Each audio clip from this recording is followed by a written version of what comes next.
Good morning, everyone. Let's begin today's session with a wonderful quote.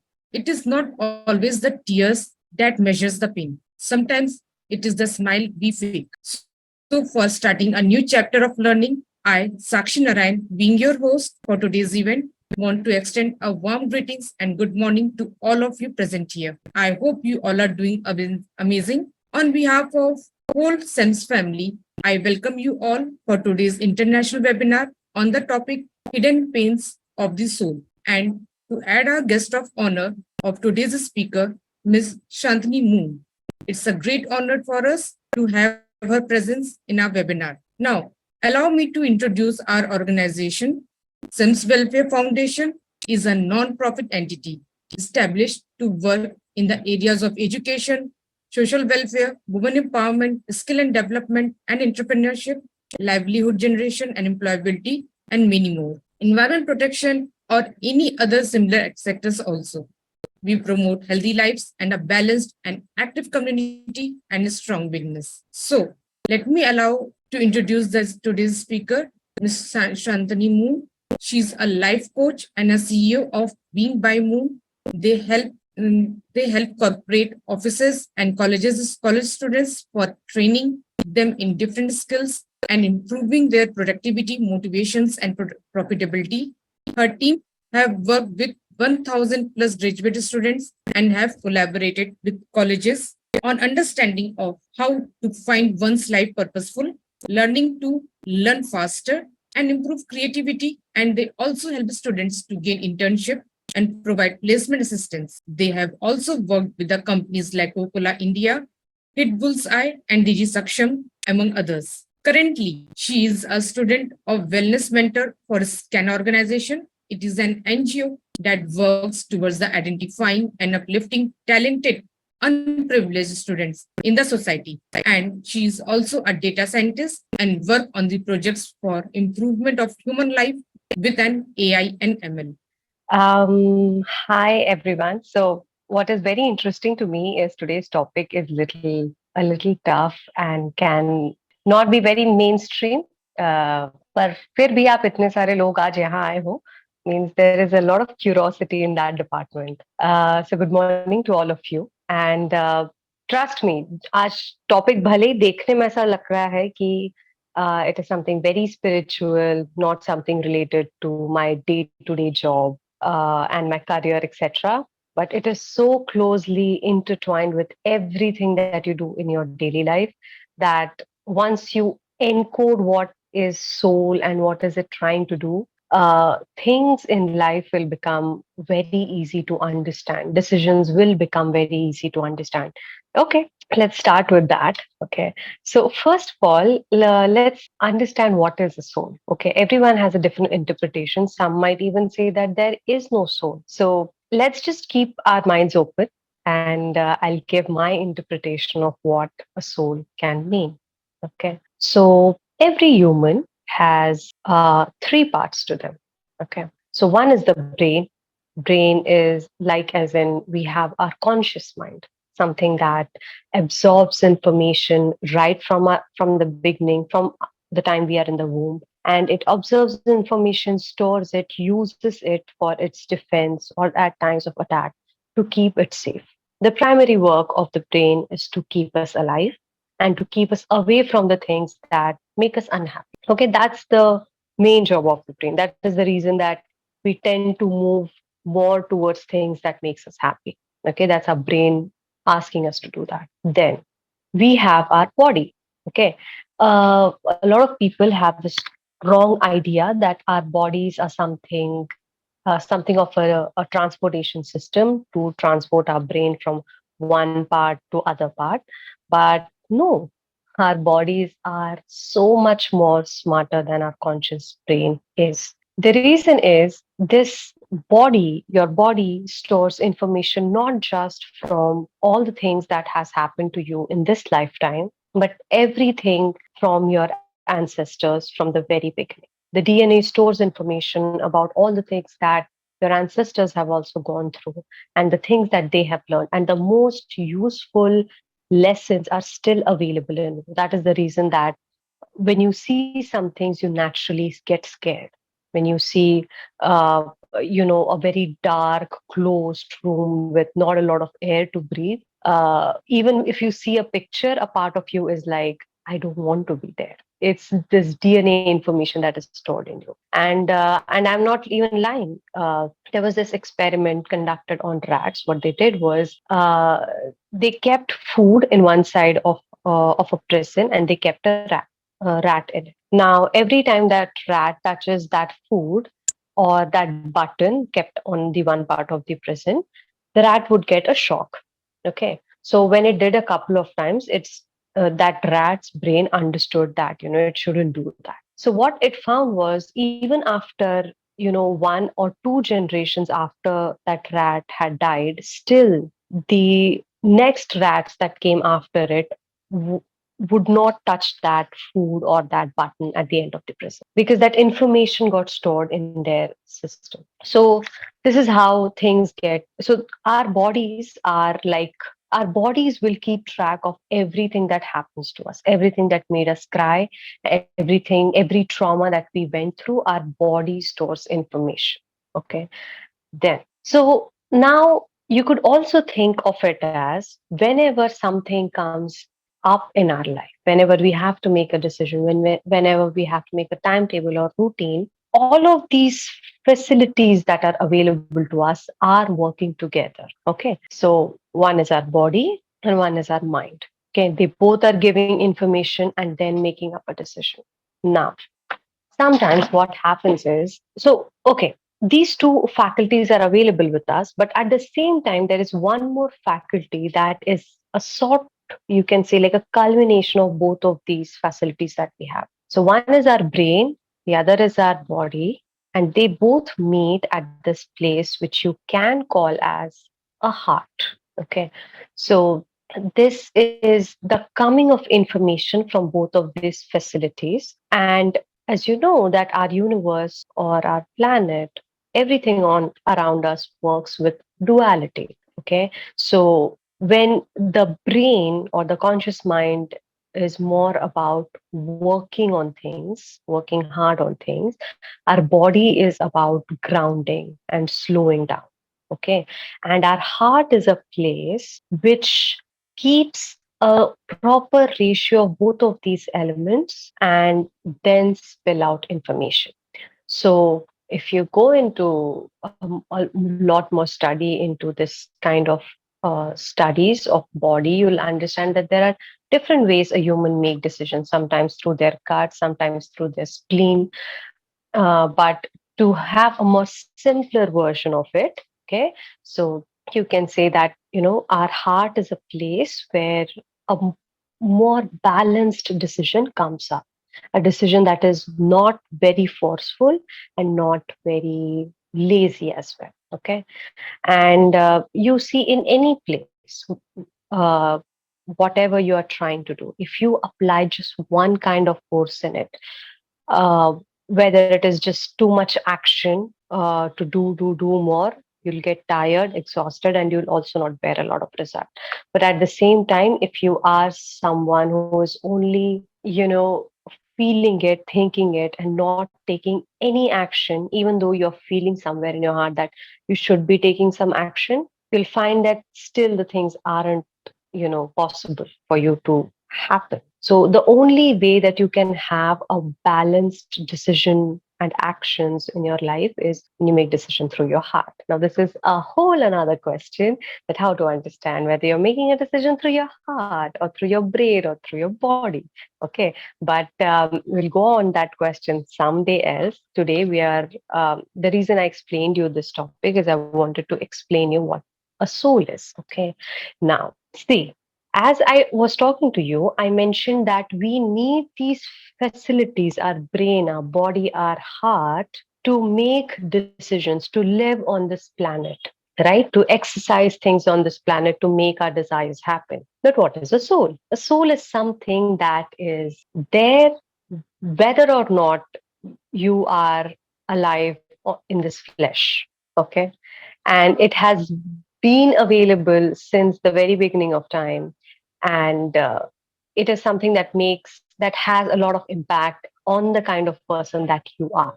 Okay. Now, it can be a very big idea for people to say that how can you say, oh, there is, a soul and all of this. The reason I can say is that there are a lot of, first of all, there are a lot of experiments that are done on this idea of reincarnation and all of these different things. But also think about it for a while. Every animal that is born, you take a dog, okay, you get two dogs, okay, right from their birth.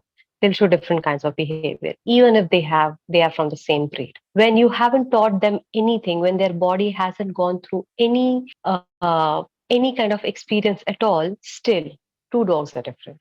Two babies are also different, right from when they are like 6 months old, 1 year old. They show different kind of interest and aspects and intentions.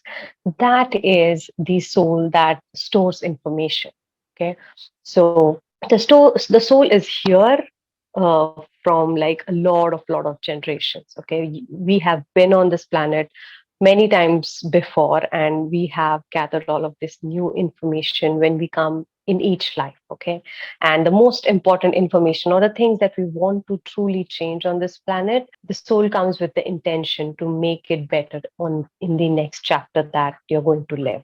Okay, I hope I'm clear with this much. Okay, कोई भी सवाल हो, please happily put the question in the comment section, so that also my mother always says to me that, Shrantani, when people ask you question, you tend to give a more better answers than you're just giving up all the information altogether. So yeah, I would really appreciate if you can give me questions on that. Okay, so that is soul. Soul is something that is here whether or not your flesh is here or not. Means whether you are alive or unalive, the soul is there. Okay, now what is the meaning of the hidden souls of hidden pains of the soul?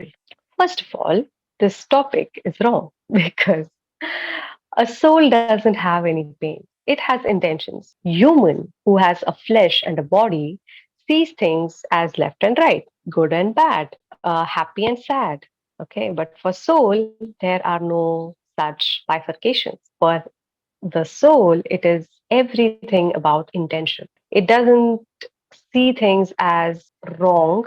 It sees things as what is that I want to have in this situation. Okay, so even when we move from one life to another life, the things that were not right in our previous lives, what the soul tries to do is take the lessons from that and bring the change in here, or sometimes in that lifetime itself. Okay, so that is the reason that when we are born, we have such different things that interest us, sometimes without even the indication or poking of social media or our parents or society. Okay, so every soul can find something that it wants to change is only in two circumstances, meaning that there are basically just two pains of the soul. The two kinds of pains are: one is lack of human connection, and second pain is lack of freedom to express oneself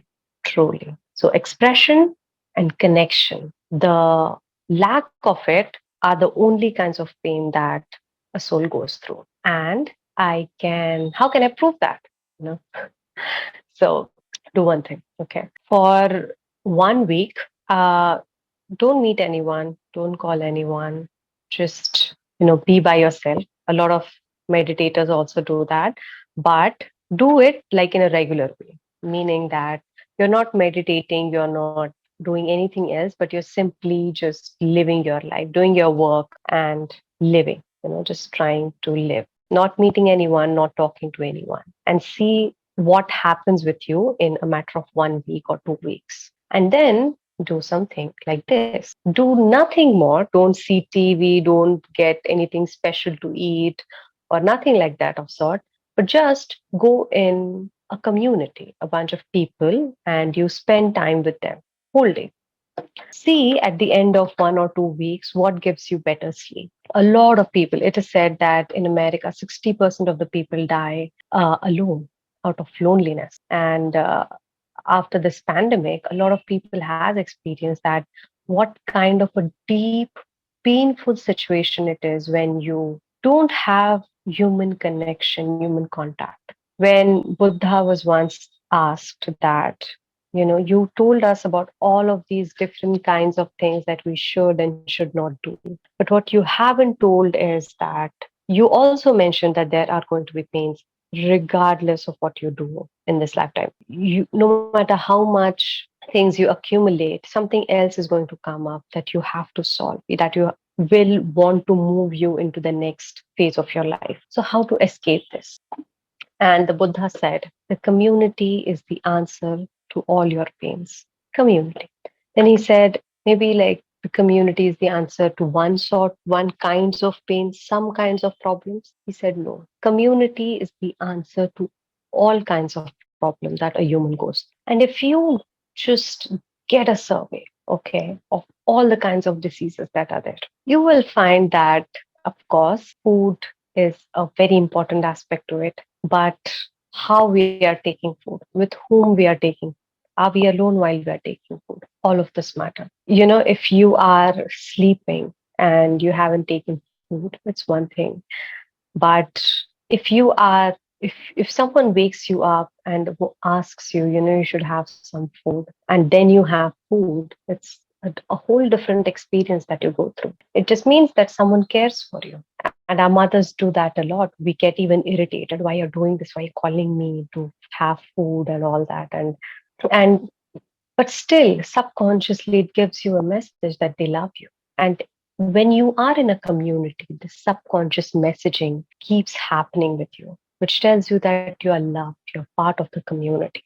And you take any social experiment, psychological experiment, this human connection is like the building block for any kind of maturity or growth you want as a human. Okay. So, yeah, two things. One is human connection, and then we have inability to express ourselves. So, inability to express ourselves means that when I am talking, okay, how many times is it that I have to be extremely careful of my words? How many times is it that I have to make sure that things are not, if I say these things, I will be harmed in some way? These things matter. So in a day, we go to office, and there definitely we have restrictions on what can be said and what cannot be. Then we meet our friends, then we meet our family members, and there are different kinds of boundaries that we exercise while we are with these people. And you don't need to always be able to speak everything that is there in your heart. What is required is at least there are times in your life where you have moments where there are boundaries that are little less stringent, okay, little less tight. So that ratio should be there, where there should be places where you are able to just open up your heart and speak what you want to speak, sometimes in anger, sometimes with a lot of love, but that room should be always available. Okay. So that is expression, ability to say one's self truth. And sometimes, as you're going through life, you'll find that there are, at one point of time, you'll have different kinds of opinion and behaviors. But as you move to the next phase, you'll have different kinds of things that you want to believe in. And that is why Twitter is such like a weird thing, even other social medias also, because anyone can go down deep in your past and say, oh, this person said so many years ago, and now they're saying this. It is because all of us are going through this phase and learning and growing together. Nobody on this planet is fully just knows from the beginning till the end all the same things. And wouldn't that be so boring that you're just the same person who hasn't grown? If your opinions haven't changed, if the things that you once said, you absolutely do not agree with them right now. Okay, so as humans, we need to have that kind of love, acceptance, and flexibility towards ourselves and for other people, that it is okay that, I believe in these things for now and I may change after some day. And some things might never change. Some things might always be at the center of who I am. Okay. So yeah, we'll move slowly and steadily in that direction. So as I mentioned that, a soul only has two kinds of pains. One is lack of human connection, and one is the inability to express oneself. And it is funny to think about it. You know why it is funny? Because when you are awake on this planet, right from that moment, you start doing all of these things, from starting a hobby class to nursery, then middle school, and then high school. Okay, and then, like, for example, it is so weird for me. I took so much stress in my 10th and 12th to write these exams, to clear this exam. Then there are engineering, and then there is post graduation, and there are all of this tension in building career, and having such kind of lifestyle and this and that. So then the thing is that if these are the only two things that I have to care about, that human connection and this ability to express myself, why do I have to do all of these things? Why do I have to study and win and lose and have all of these different kinds of experience? So here, uh, it's why it is. These two things are not just the end destination, but they are the journey itself. So I want to explain this with an example. Okay. So you take any classroom, school or college. Okay. Every classroom can be divided into two parts. One are the students who are in the top five or top 10 of the class, of that class. Okay. Not percentage, but top five and top 10 students of the class. And the other part is the rest of the students. Okay. So, you'll find that whenever there are classrooms that have really stiff and strong, sharp competitions, these two categories of students portray certain kinds of behavior. And of course, there are exceptions, but these are the kinds of behavior that are expressed by them. The top 10 students of the class, when they move ahead in their life, there are two things that become really difficult for them. One is it is difficult for them to make people like them for who they are and not for the marks that they have. Because all their school life, they have just studied and spent all of their time trying to work on themselves, that they have lost this ability to go and talk to people without any reason and make them happy or impress them or persuade them to do things. Because as when you are a smart student, things just naturally happen for you. For a lot of students, I won't say for all of students, but this happens that उनको चीजें अपने आप मिल रही है. Teachers are a little more lenient to them, parents are also lenient to them, so they kind of get what they want in like usual things, like the kind of things that they want to see. There is not a lot of fight for them. But when they grow up, they'll have to meet people who are going to have opposing views from them and will not agree to their points of view just because they have good marks or good rank or something. There is going to be a colleague of them that do not agree with them. Okay. One is that they don't have a personality that can persuade other people. And second is it becomes very, very difficult for them to handle failure. Even I have seen this so many times in my engineering and other times that I was there, that students who scored really good during their school times or were really great in some things in their early school life, they face a lot of problem in accepting failures or mild inconveniences that shows that they are not that extraordinary. It affects them so badly that they carry this, either some sort of really difficult mental pressure, mental trauma that affects their body, or they try to hide it and never try and enter anything new. They're simply just trying to be in their lane and not let anyone know that, oh, I don't know this, or I can fail miserably bad at something else. Okay. So that is the personality that they start carrying. And they are also insecure in that way, because whenever you try to hide something about yourself, you become insecure because there are things that you don't want people to know. And when you are insecure, what you do is either you don't have that kind of connection with a true real connection will require that you have vulnerability with people, that you share your good as well as your bad.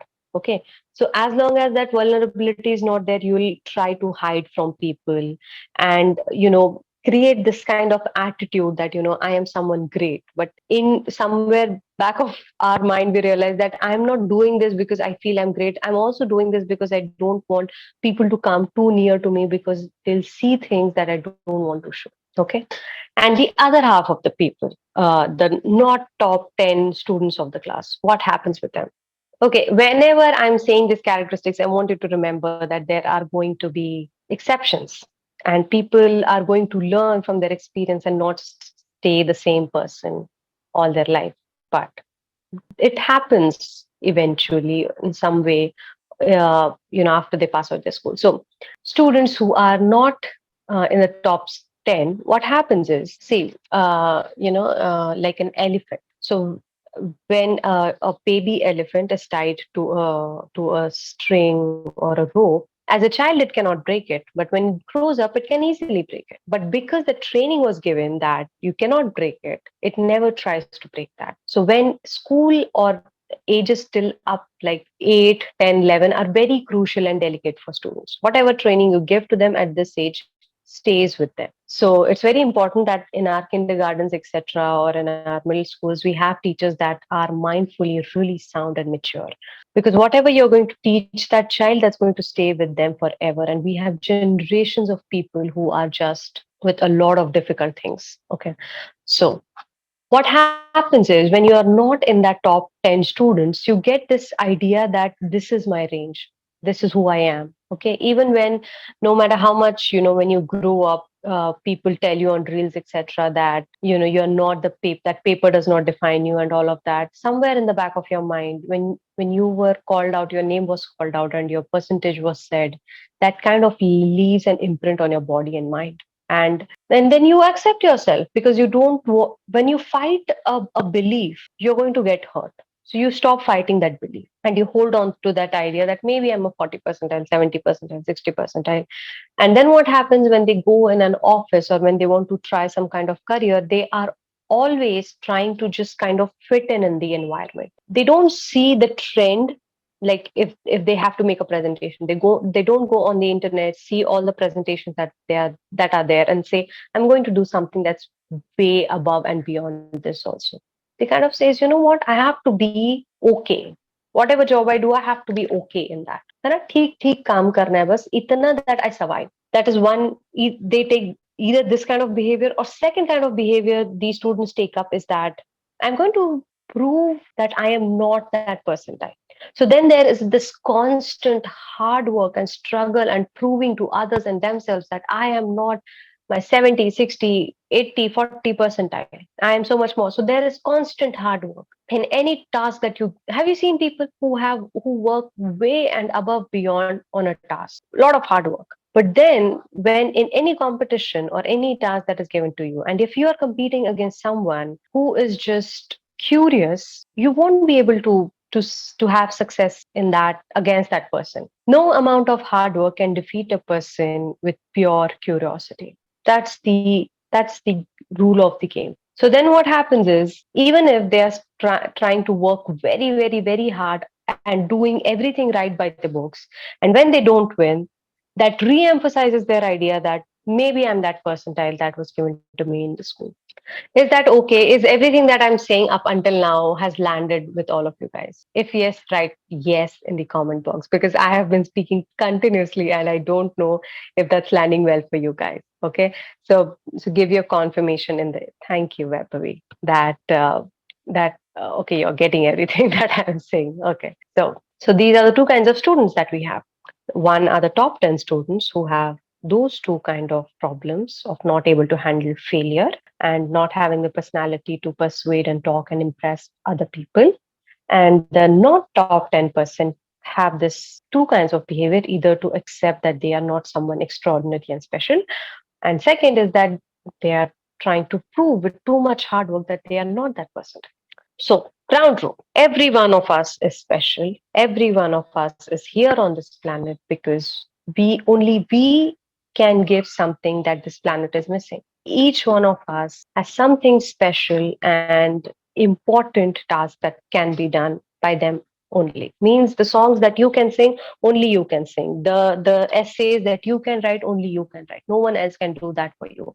Even if you're working on the same job with 10 other people, you all are going to give different things. That's why you are here. If you were a replica of some kind, you wouldn't be here. So, first of all, let's just get that thing out of the room that you're not special. You are very special. Okay. Then think about it for a moment. If our schools had this kind of culture that, you know what, we're going to have a lot of competition, but at the same time, we're also going to teach our students how to communicate and how to have healthy relationships and how to not take all of this burden of their marks onto their head and as their reality, right? So, what if that was the case? Then what would happen is in whatever top 10 or not top 10, people would communicate with each other because they would realize that marks are not the most utmost important things, and they would try and talk to one another, exchange of ideas, and no partiality in terms of if I am better than them or if I'm not better than them. And when that judgment stops, when that judgment relaxes, we become more of the person that we are. We get better sleep. When we grow up, we understand that we have people who can support us. So we don't feel that lonely. We know how to make other people happy. We know how to get out of a mental phase that feels too difficult at times. All of these are real problems of human life. And we have generations of people who are going through a lot of difficulties only because they are not able to express themselves or they are very, very lonely. And all of this could be stopped if from the beginning of our phase, we learned how to open ourselves, be vulnerable to one another, and say, you know what, I'm not okay here. You know what, I fail in these sections miserably. And we have that acceptance toward one another. What happens is when we start hiding in this shell of, I have to always be good in front of the society, because if I'm not good, then I would be ridiculed. What we also do is we then start judging other people also. And we start poking fingers around like, you're good at this, so I'm going to respect this person in this section. You're not good at this, I'm just going to make fun of it. And that constant ridicules settles in your mind and brain. And then we go on to teach our children this kind of behavior. Sit straight, draw in the lines, behave this way. And then we also corrupt their minds with this idea that, you have to be better than everybody else. Competition is great, but to truly live the life that we are given to live and to fulfill the desires that we truly have, we need human connection. We need this capacity to open our hearts and say, I am not okay and I am okay. And both of those are a, a perfectly good feelings to have. I think that, I just, in this talk, I haven't made a lot of distinctions. Like, usually it is like first start with what and then why and how. But because the topic was such of depth, I wanted to give you like a brief viewing into what I was trying to say. Yeah, Sakshi, are you there? Yes, ma'am. Yeah, so we have like 15 minutes, so we can take up the questions now, I think. That would Sure, ma'am. There are be few better. questions in the chat Yeah. box. Okay. The first question is, someone is saying that few days ago I was reading an article.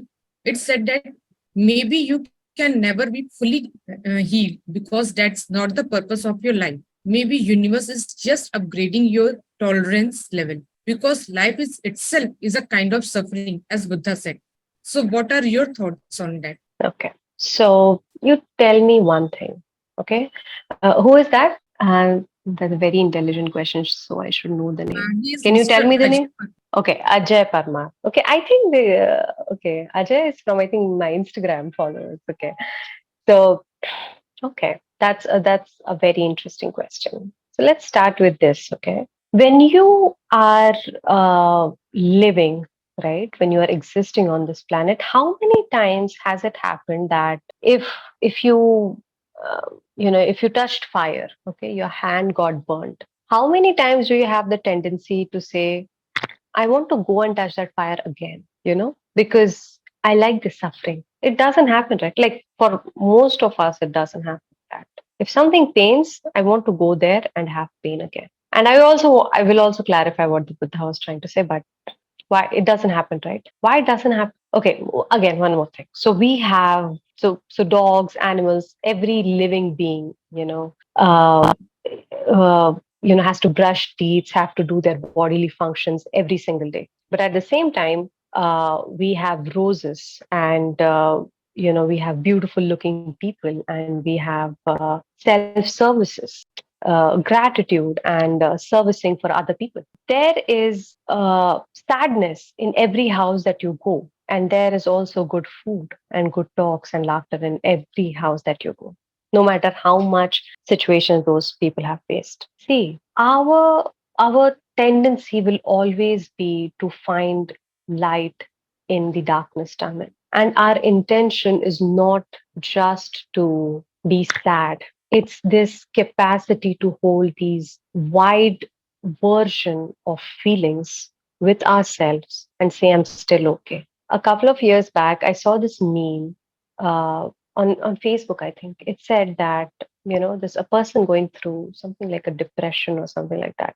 What is going on in their mind? Sometimes it's like a complete trail of sadness, but sometimes this also happens. So this person says that, hey, we are all going to die. So this person is thinking to themselves, we are all going to die. And then his friend says that, but I'm not dead yet, but you're going to die. So I'm going to cry for it right now. If we see this life just from one lens, that one lens will prove truthful. If we see this planet from this lens that it's filled with sadness, it is true that it is filled with sadness. But if you put on another lens and say it is filled with happiness and beauty and joy and creativity and love, that would also be true. When Buddha said that it is about suffering, he didn't mean that. What it means is, and I'm going again, when people say things, when someone like Buddha says things, they can have a lot of version in their notations or in their entire paragraph or the context that they're saying. But if I give the lens that I have learned through all of these working, is that when Buddha said things that we are going from suffering to suffering, it is this that when I come on this planet, okay, my soul has intentions, my soul has desires to make some things happen. And I'm going to move from one phase to another phase to another phase. And when I'm going to do that, initially, I'm going to see things that are good and also things that are bad. But I'm going to try make things that are not good a little better. And I'm at the same time also I'm also going to find time to enjoy the things that are not so good. And that is the reason that every pain or suffering that is mentioned in any great book, the solutions are also given to it. There is also a timeline into it that if you put so much amount of work into this or such kinds of feelings into this, such kinds of work into it, things can be sorted. So again, as I said, the soul doesn't have this judgment of good or bad or pain or sorrow. It is the body and the mind and our active facilities that have this distinction. And whenever I have to make a sound judgment, or whenever I want to live a fulfilling life, I want to be someone who can hold these diverse feelings of extreme pain and sadness together and say, I am content and I'm okay. And that happens at the heart space. When you can see pain, sometimes it happens, right? You've seen someone who's crying right in front of you, but you, on the other hand, do not cry. You do not cry with them and get them on a lower headspace. What you do is you give them a little more love, a little more patience. You share that patience and love.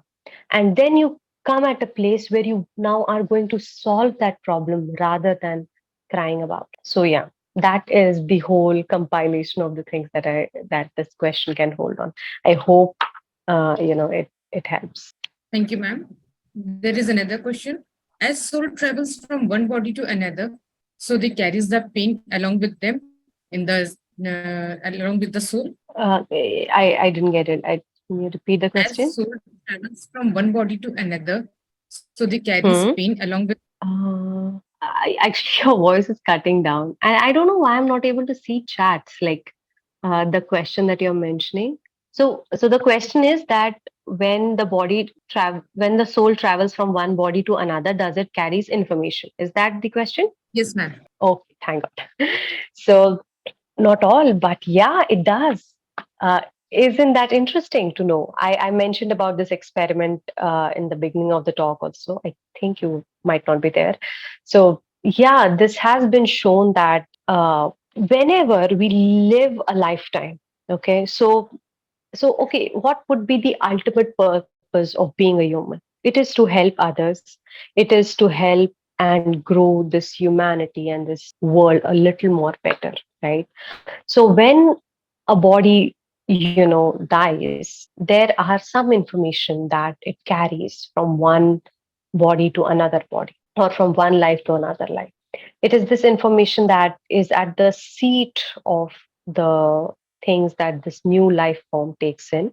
That is why, people have like some kinds of fear that are from the very beginning instilled in them without having any experience related to it. So yeah, it does actually happen that that when the soul has some intentions, there sometimes people also carry some habits to next lifetime. But again, this I have seen with people like around me, but I'm not aware of the researchers that went along this line, that of carrying specific habits from one lifetime to another. But yeah, information is definitely carried. There are a lot of things that you can find on internet as well about this. Yeah. Okay, ma'am. There's one more question from my side. As I'm curious to know that does the soul also heals the pain? Does the soul heals the pain? Ah, so beautiful, it's why it's beautiful is because I don't know the whole answer, and I'm just going to give you the bit that I know. All right. So, does the soul heal the pain? So, when I travel from one body to another, now one life to another, no, not one body to another, I'm not a ghost. So, when I travel from one life to another, I am, of course, seeking answers. Okay. So, if there are things that went wrong in one life and I want answers for them, I'm definitely going to be seeking answers in my next life. There are going to be questions, and sometimes people mold their entire careers in this direction to solve or get answer for one simple question. So when you mean a healing on a soul level, it basically means a couple of these things, okay? That either you are given this capacity or liberty to ask that question that gave you pain in the past lifetime, and then you are able to find answer to that and do something about it. And in that doing, in that journey itself, your healing happens. Sometimes, it's not about the end destination that is going to give you the healing that is required. It is this act of putting everything that you have in a problem that you feel is worthwhile solving, and in your ability to listen to yourself. Some pains may not have any answer. Some pains only requires one person to hear that pain and say, I understand what you're trying to say, and I'm there with you. Just this. And that one person could be you yourself. Even if you hear your pain and accept it and say, I'm bigger than this, it'll resolve. I think that answers, because see, pains are of different measures, different lengths and quality. Some pains can be really painful, like, if there is a knife kept somewhere and it mistakenly hit me. And if I blamed some person for keeping that knife there, and still that person does that thing again and again, that might be painful. That might also tell me that this person doesn't love me, etc. But it's not really necessary that it would have that bigger of a measure. But sometimes not getting that love, that acceptance from people around you, and then you doing that same thing with yourself, can create a whole lot of pain within your system. And that can only be solved if you first give yourself a chance and say, I'm going to start my healing right now. Then I'm going to give myself that space and time and energy to clear this problem. My pains, no matter how small they might look to the world outside, they are really important for me. So I'm going to put my energy and time into it. And it does solve. So I like to believe that the our highest source, our highest being, or the soul that we say, doesn't have pains. It has solutions and answers to things that move.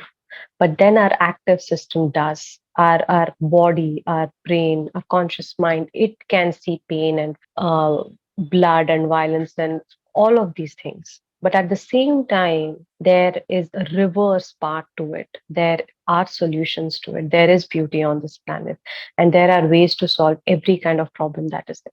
So yeah, I think that's solved. If you want to ask a little more question into this, I would be ready to answer. But yeah, for that first question, I thought this was the answer that would be more suitable.